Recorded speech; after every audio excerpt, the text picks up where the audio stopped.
আসসালামু আলাইকুম। আমি হোমমেকার মুন্না ব্লগসের মুন্নি আজও হাজির হয়ে গেলাম নতুন আরেকটা ভিডিও নিয়ে। আশা করছি কাছে দূরের দেশ বিদেশ যে যেখান থেকেই আমার এই ভিডিও দেখছেন বা দেখবেন সবাই ভালো আছেন। আমরা আলহামদুলিল্লাহ ভালো আছি। আজকের ভিডিওটা শুরু করে দিলাম বাজার গোছানো দিয়ে। তো আগের দিন রাত্রেবেলা কিছু শুকনো বাজার এনেছিল, তো সেগুলো আমি গুছিয়ে নিচ্ছি যেটা যেখানে রাখার। আর বুধবার রাত্রেবেলা অবশ্যই এই বাজারগুলো করেছিল, আর বৃহস্পতিবারে কিন্তু মাছের বাজার করেছিল, মাছ মাংসের বাজার। তো সেটাও কিন্তু ওই দিন যেদিন এটা গুছাচ্ছিলাম সেই দিনেরই, মানে বুধবার রাত্রেবেলা শুকনো বাজার করেছে আর বৃহস্পতিবার সকালবেলা মাছ মাংসের বাজারটা করেছিল। তো আজকের ভিডিওতে আমি আপনাদের সাথে শেয়ার করব কিভাবে রান্নার ফাঁকে ফাঁকে আর আমি বাজারগুলো গুছিয়ে নিচ্ছি। তারপরে হচ্ছে গিয়ে মাছ মাংসের বাজারটা বা কিভাবে গুছালাম সেটা আজকের ভিডিওতে আমি শেয়ার করছি না, আগামী ভিডিওতে শেয়ার করব ইনশাল্লাহ। তো আশা করছি আমার সাথেই থাকবেন। আর শুরুতে একটা লাইক দিয়েছেন, যদি মন চায় তো লাইকটা দিয়ে দিবেন, আর মন না চাইলে তার কিছু করার নেই।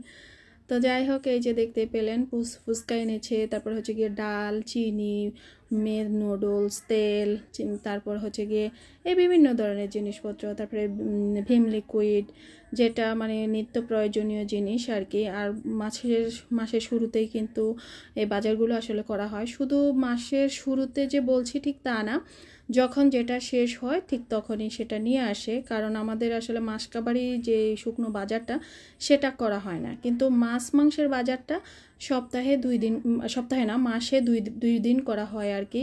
বিশেষত বৃহস্পতিবারেই এখন করা হয়, কারণ বৃহস্পতিবারে আমি একটু মানে লম্বা একটা সময় পাই, আর শুক্রবারে দেখা গেছে যে আমি ইচ্ছে করেই অনেক বাড়তি কোনো কাজ করি না, কারণ শুক্রবারটা আমি অন্যভাবে একটু কাটাতে চাই শর্টকাটের মধ্য দিয়ে। সেটা আমি সব সময় বলি, আজও বলে দিলাম। তো এই যে ভিম লিকুইড আগেরও ছিল একটু, তো সেটাও আছে, আর বাকিটা মানে নতুন যেটা এনেছে সেটাও একসাথেই রেখে দিলাম। আর হচ্ছে গিয়ে হুইল পাউডার বা রিন পাউডার এনেছে, তারপরে সেটাও রেখে দিলাম। আর চিনিটাও ঢেলে নিচ্ছি। তো এখন থেকে বলেছি চিনি 1 কেজি করে নিয়ে আসার জন্য, কারণ বেশি করে আনলে আমার 2টা বয়মে রাখতে হয়। আর চায়ের কাছে যেটা রাখি আর কি, চা বানাতে যেই চিনিটা ব্যবহার করা হয় সেটা আসলে যদি একটা বড় বয়ম হয় বা বড় পট হয় তাহলে কিন্তু ইউজ করতে একটু অসুবিধা হয়।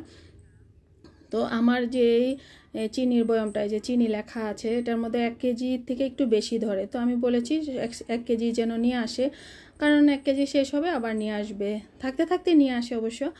আর যেহেতু আমার সব কিছুই রান্নাঘরে ওভেন থাকে, মানে খোলাই থাকে, আর খান সাহেবও রান্নাঘরে যায়, তো উনি জানেন কখন কোনটা লাগবে, তিনি আবার সেভাবে নিয়ে আসেন। আর এই যে নুডলস, কোরিয়ান নুডলস, এটা খুব ঝাল, মেয়ে যে এটা খেয়ে কী স্বাদ পায় আমি জানি না। তো সব গোছানো শেষ, তো এখন পলিগুলো আমি আবার ইউজ করব, তার জন্য এই যে গুছিয়ে রেখে দিচ্ছি। একটু পরেই অবশ্য কাজে লাগিয়েছিলাম, কারণ ওই যে বললাম মাছ মাংসের বাজার এনেছিল তখন। তো এইভাবে রেখে দিলে হয় কি, আমার যখন মাছ মাংসগুলো রাখি আবার একবার ব্যবহার করি, ব্যবহার করার পর আমি কিন্তু সেটা ফেলে দিই।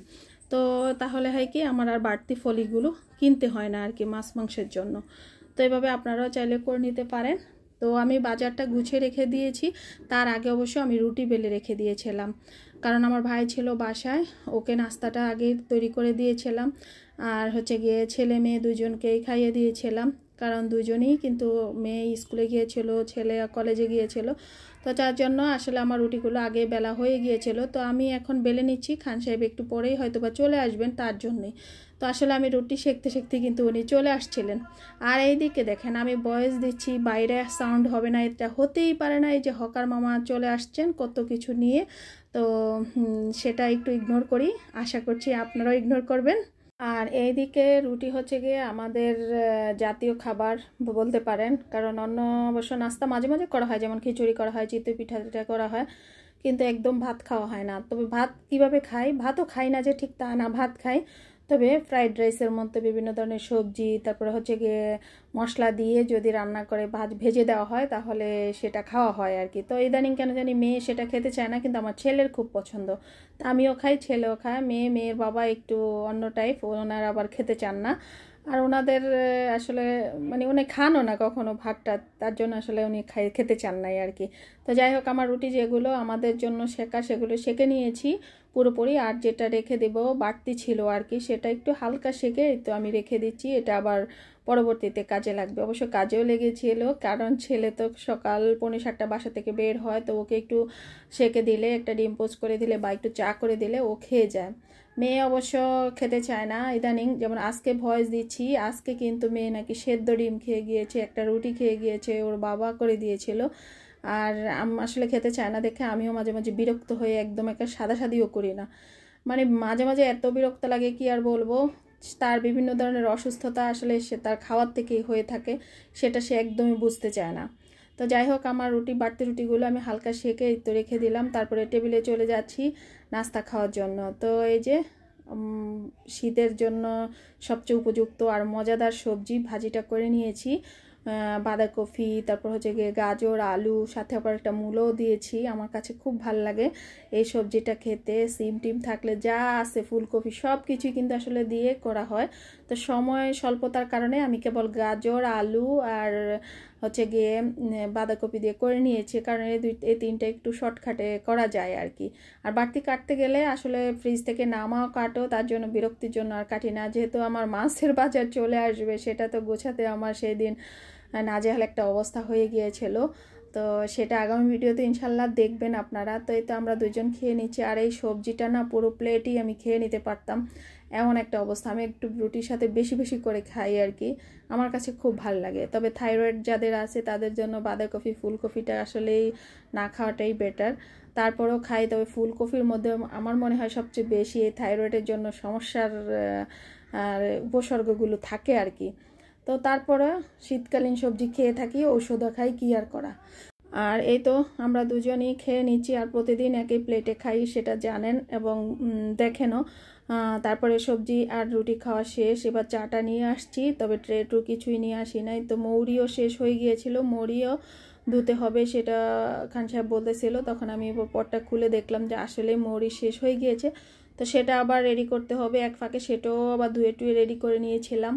মানে যেদিন ঝামেলা থাকে না, সেদিন পুরোপুরি ঝামেলা থাকে। ওই দিন আমার কি হয়েছে জানেন, বাজারও করেছি, এদিকে রসুন পেস্ট নাই, জিরা ধনিয়ার গুঁড়া নাই, সেটাও আবার ফাঁকে ফাঁকে করতে হয়েছে। মানে কি যে একটা অবস্থা। তারপরেও সমস্যা হয় না, রান্নাঘরে সব কাছাকাছি যেহেতু থাকে, এক ফাঁকে ফটাফট করে নিই। আর রান্নাঘরে যখন থাকি আমার দুইটা হাত একটু অবসর থাকে না, সব কাজ আসলে গুটিয়ে নিই। আর এইদিকে দেখেন একটা নেশার মতো কাজ হয়ে গেছে এই কুশি কাটার কাজটা।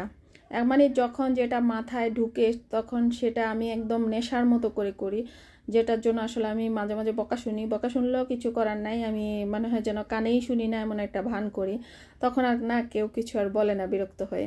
তো চা খাচ্ছি আর এটাও করে নিচ্ছি। আর খান সাহেবকে বললাম যে সুপারি নেই, সুপারিটা একটু কেটে দিতে হবে। তো ওনাকে আবার বারান্দা থেকে যে সুপারি শুকাতে দিয়েছি সেখান থেকে এনে দিয়েছি। আসলে মরির সাথে একটু সুপারি দিয়ে খেলে কষকষ একটু ভালো লাগে খেতে আর কি। যদিও সুপারি খাওয়া ঠিক না, হয়তো অনেকে বলবেন আপু সুপারি খাবেন না, সুপারি দাঁত নষ্ট করে ফেলে। জি আপু, সেটা আমিও জানি, কিন্তু একটু মুখে টেস্ট আনার জন্য আসলে করি আর কি। খাবার খাওয়ার পরে একটু সুপারি খেলে ইদানিং খুব ভালো লাগে আর কি। তবে আগে যেটা আমি খেতাম না, এখন অবশ্য খেতে খুবই খুবই ভালো লাগে, কি আর বলবো। তারপরেও কিছু বদ অভ্যাস আছে আসলে আমাদের করতে ভালোই লাগে, যে তার মধ্যে এই যে সুপারি খাওয়া, চা খাওয়া, এটিও একটা। তো এই তো চাও খাচ্ছি, আবার এই যে কুশি কাটার আরেকটা আমি কুশন কভার বানাচ্ছি। তো আমার কাছে না এটা এখন ওই যে বললাম নেশার মতো হয়ে গিয়েছে, যখনই সুযোগ পাই বসে পড়ি। কয়েকদিন মোড়া নিয়ে বসেছিলাম, তো মোড়া দুইটা কিন্তু ওই যে বলেছিলাম আমি কাকে দেব, তো সেই মোড়া দুইটা দিয়ে দিয়েছি, আমার বান্ধবীর দুইটা বাচ্চাকে দিয়ে দিয়েছি। ওর তো দুইটা মেয়ে, ওরা কিন্তু ছোটো, তাদেরকে দিয়ে দিয়েছি। কারণ ও আমার বান্ধবীর থেকে আমি অনেক গিফট পাই, কিন্তু আমি আসলে তাকে কিছুই দিতে পারি না। তো ভাবলাম আমার হাতের তৈরি একটা কিছু জিনিস দেই, তো তার জন্য আসলে মোড়া দুইটা বানিয়ে দিলাম। আর যেহেতু ওর দুইটা বাচ্চা, তার জন্য দুইটাই মোড়া দিয়ে দিয়েছি, কারণ একটা দিলে ঝগড়া হবে, আর একটা দিতেই যাব কেন বলেন, এক জোড়া না দিলে কেমনে হয়। তো এদিকে চা খাচ্ছি আর সাথে সাথে একটু কুশির কাজও করে নিচ্ছি।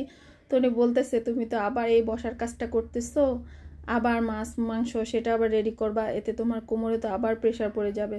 তো বললাম যে না, চাও খাচ্ছি, বসে বসেই তো খাচ্ছি, তো একটু কাজও করছি, তারপরে এই তো চলে যাচ্ছি রান্নাঘরে। তো ওই যে বললাম ডাক দেয় কিন্তু আমি শুনি না আর কি। আমি মাঝে মাঝে মনে হয় সেজন্য আমি কানেই শুনি না, এমন একটা ভান করি। তো উনি সুপারি কাটতে থাক, আমি এদিকে কুশির একটু কাজ করি, কাজ করে টেবিল টেবিল গুছিয়ে বিছানার পত্র অবশ্য আগেই গুছিয়ে নিয়েছি, উনি যখন বাজারে গিয়েছিলেন তখন।